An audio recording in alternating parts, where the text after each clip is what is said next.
ኤርሜላ ወንድም እንግዲህ ዴቫን አግኝቶ እንግዲህ ከዚህ በኋላ አብርሽ ኤርሜላ ጋር አጠገብ እንዲደርስ አልፈልግም። ከዚህ በኋላ በቃ ከኤርሜላ ህይወት ይውጣ አስፈልግም ብሏል። እንግዲህ ጀግናው የኤርሜላ ወንድም መከታ ማለት ነው።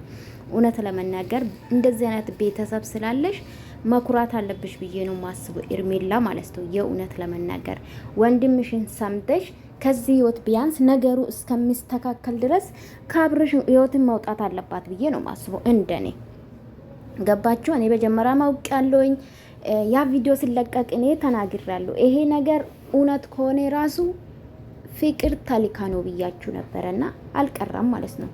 እውነቱ ወጥቷልና ለማንኛውም ከባድ ነው በነገራችን ላይ ማለት እኔ ምን አሰብኩ መሰላችሁ? በዚህን ርቀት የሰው ክፋትን ያየውበት ቪዲዮ ቢሆን የሰሞኑኑ በነገራችን ላይና ከበፊቱ የበለጠ ማለት ሰው ደጋግሞ ሰውን ለማሸማቀቅ ለማሰደብ በቃ አብርሽን ባለጌ እንደሆነ ልክስክስ እንደሆነ ከሁሉም ጋር ሴት እንደሚተኛ አድርጋ ሩታ ስታወራ በጣም ነው አፈርኩ።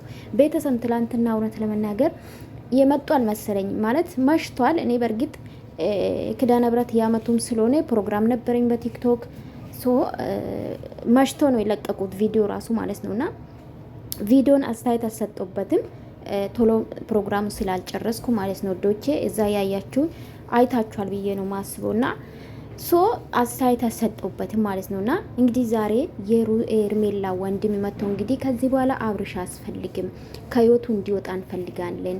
አንተ ወላዋይ ነህ። በነገራችን ላይ ምን ታዘባችሁ? ማለት ወደ ሚዲያ ሲመጡ ጨዋ ሆኖ ምስኪን ሆኖ ይመጡና ከዛ በኋላ በቃ እማናቁ።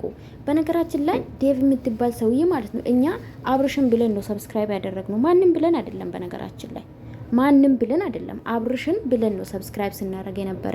አናቃችሁም አጠቃላይ ማለት ነው። ሲጀምር እዚህ ሚዲያ ላይ ያንዳንዳችሁ በአብርሽ ነው መጣችሁ። ያንዳንዳችሁ ዛሬ እንደዚህ አብርሽን ለመጉዳት ማለት ሆ ቢላችሁ የተነሳችሁ ቡችሎች በጣም ነው ማዘነው። እኔ በነገራችሁ በጣም እኔ እውነት ለመናገር ያ ቪዲዮ ሲቀዳ ባለፈው አብርሽና ፍቅር ተሳስሟል ምናምን ተብሎ ሲለቀቅ የእውነት እኔ ፈረንጁ እንደቀዳ አላቅም ነበር።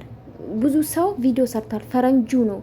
ፈረንጁ ማለት ከየት እንደነሳ ውሻ የሚመስል ሰውዬ ዛሬ እውነትም ፈረንጅ ይመስላል። እድሜ ለአብርሽ። አብርሽ ነው ያነሳችሁ። ያንዳንዱ እንደ ውሻ ማለት ውሻ እንኳን እኮ ጋይስ ያበላን ሰው ያውቃል፣ ለይቶ ያውቃል። ያበላን ሰው በጭራሽ አይነክስምና እናንተ ግን ውሻ እናንተ ፊት ለፊት ክብር አለው ባይዘዌ እንደናንተ ክፉ አይቻላቅም። በጣም ለአብርሽ ይሄ አይገባም። በነገራችን ላይ አንድ ሰውን ህይወቱን ለማበላሸት መቼም እኮ ይሄን ነገር የሚያደርጉ አብርሽ እኮ የበለጠ ሩታም የጠላት ሌሎቹም የጠላን እንዲሁም ምን አሰብኩ መሰላችሁ? አብርሽ ለምንድን ነው ጸጥ ያለው? በተለይ በህግ እኮ አስጠይቃል ጋይስ። አብርሽ በጣም የዋነትን ታበዛል። በቃ ማለት የዋ መሆንን በጣም እጅጉን እየጎዳክ ነው። አይኖ ከፈጣሪ ታገኛለህ፣ ግን በዚህን ደረጃ አንተ ሳትፈልግ በድብቅ ተቀርሰ ለምንድን ነው ጸጥ ያልክ? ያቺ ኦኬ ልጅ እናት ስለሆነች ነው ብዙ ጊዜ የምታልፍላት። እኛም አንፈልግም እውነት ለመናገር ግን ይሄ ፈረንጁ የሚባለውን ስብላሎት የሆነ ልጅ ማለት ነው ከጎዳና አንስተ ሰው አድርጌ ዛሬ ግን በድብቅ እንደዛ ሻርሙጣ ብሎ ሲሰድብክ ለቃሉ ይቅርታ ወዶቼ እና እንደ ጸጥ ሊል ቻለ። በህግ ለምንድን ነው የማይጠይቁ? ጥያቄ ነው ጋይስ አንዳንዴ ስታስቡና ሩታን ብትሆን በዚህ ደረጃ የሱን በቃ ባለጌ እንደሆነ ለአደባባይ ማንም አያምንሽም። በነገራችን ለማንም ተንኮልሽ ስለሆነ ፍቅርን ብስም ራሱ ያንቺ ተንኮል ለተንኮላችሁ ስኬት እንዳረገች ነው የሚቆጥሩ። እሷም ባለጌ ሆነ አይደለም አንቺ ስለላክሽ ተንኮል በተንኮል እኔ ቢሞት ፍቅር ላይ አልፈርድም። ሌሎቹ ልትፈርዱ ትችላል፣ አልፈርድም። ለምን ካላችሁ ያቺ ናት ወጠመድ ውስጥ ያስገባችሁ። ፍቅርም እንዲጠላ ያደረገች ነው ባይዘው ፍቅር ማለት ነው። ሩታ አልገባችሁም እንጂ ማለት ነውና ስለዚህ ለምን አስፈለገ? ይሄ ልጅ እኮ ከጠላሽ ቆይቷል። ካንቺ ጋር መኖር አይፈልግም። በግዳለ ትዳር እኔ በጣም ማለት ይሄ ሪዝኑ ለምንድን ነው ሊደረግ የቻለው? ይሄ ልጁን ተመልሶ እንደዛ ከኤርሜላ ጋር ቢላይ ራሱ በእናንተ ተንኮል። በእርግጥ ኤርሜላ የምትረዳ ሴት ናት፣ በጣም ስማርት ናት። ከናንተ የበለጠ አርቃ የምታስብ ልጅ ናት። እኔ ቢሆን ትላንትና እንደዛ ባይናችን በጭራሽ እኔ ካሜራ ላይ ልመጣ አልችልም። እኔ ሄርሜላ ብሆን ማለት ነው።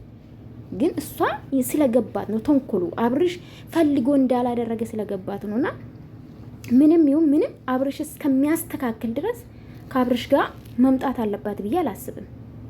ይሄ እውነታና እውነታ ወንድሙ ትክክል ነው። አያስፈልግም ከሱ ህይወት መውጣት አለባት እስከሚያስተካክል ድረስ ኤንዌስ።